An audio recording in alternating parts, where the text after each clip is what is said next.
বাংলাদেশের জাতীয় রাজস্ব বোর্ডের শাটডাউন, সারা দেশে বন্ধ আমদানি রপ্তানি, বিভিন্ন বন্দরে দিনভর দাঁড়িয়ে রইল পণ্য বোঝাই ট্রাক।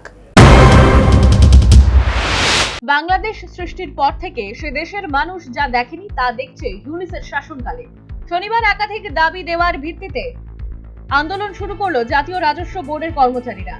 এনবিআর চেয়ারম্যানের অপসারণ ও সব পক্ষের অংশগ্রহণের ভিত্তিতে রাজস্ব খাত সংস্কারের দাবিতে শাটডাউন কর্মসূচি শুরু হলো শনিবার থেকে। ফলে এদিন বন্ধ ছিল এনবিআর এর সমস্ত পরিষেবা। এছাড়া চট্টগ্রাম বন্দর, বেনাপোল, হিলি বন্দর, বুড়িমারি স্থল বন্দর, আখাউড়া স্থল বন্দর, ঢাকা কাস্টমস হাউস সহ দেশের সব শুল্ক স্টেশনে কার্যক্রম বন্ধ। তার জেরে আমদানি রপ্তানিতেও শুল্ক গ্রহণের কাজ হচ্ছে না। এনবিআর সংস্কার ঐক্য পরিষদের ব্যানারে এই আন্দোলন চলে। এদিন এনবিআর এর ঢাকা কার্যালয়ের কর্মকর্তা সহ দেশের বিভিন্ন প্রান্তের কর্মকর্তারা আগারগাঁও এনবিআর ভবনের সামনে সমবেত হন।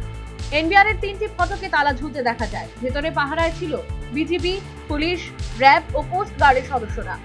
এনবিআর ভবনের আশেপাশে নিরাপত্তা ব্যবস্থা জোরদার করা হয়েছে। কার্যত অবরুদ্ধ ছিল এনবিআর কার্যালয়।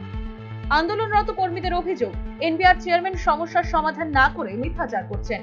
এই পরিস্থিতিতে এদিক থেকে সারা দেশের শুল্ক কর কার্যালয়েও শুরু হয়েছে লাগাতার শাটডাউন কর্মসূচি। ভোর 6টা থেকে চট্টগ্রাম বন্দরের আমদানি রপ্তানি পণ্যের শুল্কায়নও বন্ধ হয়ে যায়।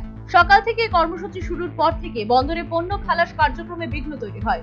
চট্টগ্রাম বন্দরে প্রবেশ করতে রাস্তায় দাঁড়িয়েছিল পণ্যবাহী ট্রাক। বন্দরের জেটির ভিতরেও পণ্য বোঝাইয়ের অপেক্ষায় জট তৈরি হয় গাড়ি। Bureau report, news vanguard.